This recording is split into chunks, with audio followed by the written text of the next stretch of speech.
Gonzalo Hernández Licón, él es exsecretario ejecutivo del Coneval, él es director de la Red de Pobreza Multidimensional Oxford. Gracias de verdad, Gonzalo, por estar con nosotros. ¿Cómo estás? Muchas gracias, Javier. Un gusto saludarte y al auditorio también. Qué gusto de verdad que nos acompañes esta noche, Gonzalo. Bueno, pues muy pendientes de verdad de lo que dices, por supuesto, como exsecretario ejecutivo del Coneval, conoces perfectamente lo que importa el empleo, lo que impacta en la pobreza. Hoy publicas una columna de verdad muy interesante que se llama Trabajo y Pobreza y tus primeras líneas son las siguientes. Si uno quiere saber qué le va a pasar a la pobreza, hay que checar nomás qué le pasa al trabajo. Empecemos por ahí, Gonzalo. Cuéntanos un poco de lo que escribiste el día de hoy en Reforma. Sí, muchas gracias, Javier, nuevamente. Fíjate que el público que nos oye, que nos ve, estará seguramente de acuerdo conmigo, contigo, que el gran motor de las economías a nivel país y el gran motor de las familias a nivel económico es el empleo, es el trabajo, es la chamba, ¿no? Para muchas familias lo que ganamos del ingreso de la chamba, pues es el ingreso total que tenemos, ¿no? Por lo tanto, ese ingreso del trabajo es fundamental y es vital. Y por lo tanto, la pobreza, que podemos definirla de muchas maneras, México tiene una forma muy avanzada de medirlo, pero casi cualquier país y casi con cualquier medición el ingreso del trabajo está en el centro de la pobreza. Entonces, cuando al trabajo le va mal, a la pobreza le va mal. Cuando al trabajo le va bien, la pobreza le va bien aquí y en China. Por lo tanto, hoy lo que está pasando, Javier, con México, por supuesto con el mundo también, pero centrémonos en el país, es que estamos perdiendo trabajos, empleos de manera brutal. Ya lo decía yo hoy el IMSS, 555,000 empleos perdidos. O sea, nunca habíamos tenido eso en un abril. Habíamos tenido, fíjate la diferencia, en años comunes y corrientes, en cada abril hay incremento de 70,000, 80,000 empleos, a veces 100,000, cuando nos ha ido bien. En esta ocasión perdimos 555,000 empleos. Eso quiere decir 555,000 personas y seguramente familias que se quedaron sin ingreso formal. Y el mes pasado fueron 130, o sea que sumados a abril y marzo, pues son alrededor de 680,000 empleos perdidos. Para dar una idea a la gente, cada año requerimos casi 1 millón de empleos nuevos para la gente que se va incorporando en un año completo. En 2 meses Sí. perdimos 680,000 empleos. Entonces, el empleo es el gran tema ahorita. No, y perdón, Gonzalo, hay que ver todavía lo que sucede en mayo. La mayoría de los empresarios con los que hemos hablado, bueno, pues se escuda de decir, todavía tuve la oportunidad de sostener a mis empleados en abril. Dice, pero si no se soluciona, mayo en realidad es el mes más crítico respecto a justamente el impacto en el pequeño, en el mediano, en el gran empresario. Así que bueno, pues esperaremos, por supuesto, los meses, el mes de mayo específicamente que pinta para eso, para hacer un panorama bastante nebuloso y complicado. Pero a ver, digo, es un panorama que se extiende por el mundo, que como bien lo dices, no solo responde a México, lo estamos viendo también en Estados Unidos. La cantidad de personas que están pidiendo este bono de apoyo de desempleo es algo nunca antes registrado. También se registró en Europa, lo cual hace esto, digo, no es que seamos, lo hace peor. Lo hace peor porque es una ola que no se detiene y que es una ola que va tumbando países. Al final, lo que está poniéndose en calificación o lo que se está calificando en este momento es la reacción por parte del gobierno a esto. ¿Qué reacción hemos visto, Gonzalo? ¿Qué hemos visto desde el gobierno del presidente López Obrador respecto a esto, a tratar de contener esta caída que es mundial? Una reacción muy pobre, Javier. Yo creo que el gobierno está eh, despreocupándose del trabajo de los mexicanos. Está preocupando de los trabajadores. y porque el apoyo que está dando el gobierno para la crisis económica es muy pequeño para el tamaño de la bronca, y además si lo comparas con otros países es chiquititito. Ya no digas Alemania, Italia, Estados Unidos.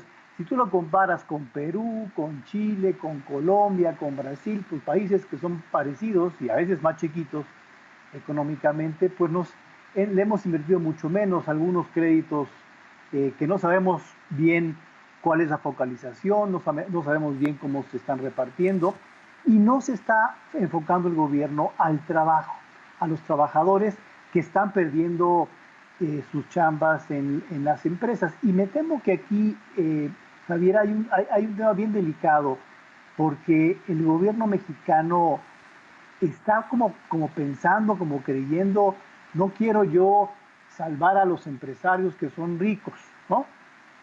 Pues yo creo que el error es que, hay miles de empresarios que no son ricos. La señora que vende tamales en la esquina no es rica y es empresaria. El cuate que tiene una peluquería no es rico y es empresario, pero el centro son los trabajadores. Entonces, yo creo que ideológicamente, la mera verdad, por no querer apoyar a una empresa, que yo no sé por qué la palabra empresa al presidente le tiene miedo, o cree que es algo muy grandote, cree que son todos slim, o no sé. No está apoyando a los trabajadores. Entonces, el trabajador es el que está viendo sufrir, porque a lo mejor mañana el empresario pues pone otro negocio, le va a costar trabajo, por supuesto, pero el trabajador, Javier, el trabajador Sí, mexicano sí, sí, sí. está sufriendo tanto a nivel formal como a nivel informal. Y cuando el empleo formal se pierde, restablecer la economía es mucho más tardado, mucho más complejo, y la gente está sufriendo más. Claro, a ver, hay un párrafo que, híjole, en esta columna que escribes, dice, es posible que en 2020 la pobreza se pueda incrementar en más de 13 millones de personas, pues el ingreso bajará y aumentará la carencia de seguridad social y de alimentación, derivado de la pérdida de empleo. La desigualdad empeorará, pues si bien casi todos vamos a perder, los trabajadores manuales, que es lo que estás hablando, van a perder mucho más, especialmente en zonas urbanas. Me quiero detener en esto para darle justamente, Gonzalo, un tamaño a lo que estamos viviendo. Lo que estamos viviendo, la reacción por parte del gobierno, todo esto, todo este acumulado, significa una década perdida, al menos en programas sociales, en la lucha contra la pobreza. ¿O de qué tamaño es este impacto? Al menos lo que tú ves para los próximos, en el corto, en el mediano plazo. Sí, en materia de números, estamos perdiendo, pues todo lo ganamos. Sería la pobreza más alta desde que la medimos en 2008, que es la pobreza más alta que podríamos haber tenido jamás. Por lo tanto, estábamos echando para atrás pues 10 años o más, porque antes la medíamos diferente, pero tal como se mide ahorita, esa es la pérdida. Y el párrafo dice claramente, y déjame repetir un par de cosas, estamos aumentando la pobreza, o sea, se aumentará por una pérdida de ingresos laborales, de chamba, por perder acceso a la seguridad social y a la salud, porque cuando un empleado pierde su empleo formal, pues pierde su IMSS, ¿no? Y tercero, Sí. está incrementándose la inseguridad alimentaria, que es otra explicación de la pobreza. Entonces, estamos echando para atrás ingreso, salud, seguridad social y el tema alimentario. Entonces, 4 elementos de los que se miden la pobreza están yéndose para atrás. Estamos realmente en un pronóstico de mucho problema para las familias, para los trabajadores y sus familias. Aquí yo creo que el centro, Javier, es que si no le ponemos a esta crisis el rostro del trabajador, el rostro de la persona que chambea todos los días y que es el único sustento que tiene, si no le ponemos este rostro y le queremos poner el rostro de un empresario grande, estamos fallándole al trabajador y a la economía mexicana de las familias. ¿A quién tendríamos que voltear a ver? Yo sé que lo ha revisado con paciencia, por supuesto, y con los estudios. ¿Qué país está reaccionando como deberían de reaccionar ante esta ola, insistimos, que es mundial? ¿Es el apoyo, la inyección hacia qué sector? Digo, porque nos fue muy bien en marzo con el tema de las remesas, pero hay que ver, por supuesto, qué es lo que pinta en abril, qué es lo que pinta para mayo con estos millones de desempleados en Estados Unidos. Pero ¿hacia dónde tendríamos que voltear respecto a soluciones que se puedan poner sobre la mesa, Gonzalo? Creo que hay en dos países, para no irnos a Alemania ni a Italia, que a lo mejor están en otras vías, Javier, vámonos a Colombia, vámonos a Brasil, vámonos a Perú. Perú está haciendo un esfuerzo enorme y Perú tiene una informalidad grande como la mexicana. Colombia también tiene un empleo informal. Y lo que está haciendo esos países están utilizando la información. Por ejemplo, en Colombia, Colombia tiene una pobreza como la medida como la nuestra, que se llama multidimensional, porque capta ingreso, educación, salud, vivienda, y está focalizando con eso apoyos temporales a la población informal y también está dando apoyos al trabajo vía las empresas para no perder el empleo formal. Nada más déjame decirte esta historia que seguramente a mucha gente le va a sonar como que está pasando ya. La población informal es una población que muchas veces no ocupa en la economía formal y la gente se tuvo que ir a la calle a vender cosas en la economía tradicional. Bueno, algunos de ellos están perdiendo su trabajo así de informal y de precario. Muchos no se van a ir a su casa a quedarse sentados porque no tienen ingreso. Van a buscar dentro de la informalidad, Javier, algo que hacer con situaciones más precarias que las de antes. A eso súmale población, trabajador formal que perdió su chamba y ahora va a acudir al empleo informal a buscarse un ingreso. Lo que le va a pasar al ingreso de los informales es una caída que la Organización del Trabajo, la Internacional del Trabajo, la estima en 70 u 80% reducción del ingreso de los trabajadores informales. Entonces, híjole, qué dato, ¿eh? Qué cadena, Gonzalo. Implica que si no tenemos, no hacemos el esfuerzo de apoyar ese trabajo, el ingreso de esa población, vamos a tener problemas, ya decía yo, de inseguridad alimentaria y a lo mejor otros que no queremos ni mencionar o ni pensar, pues, ¿no?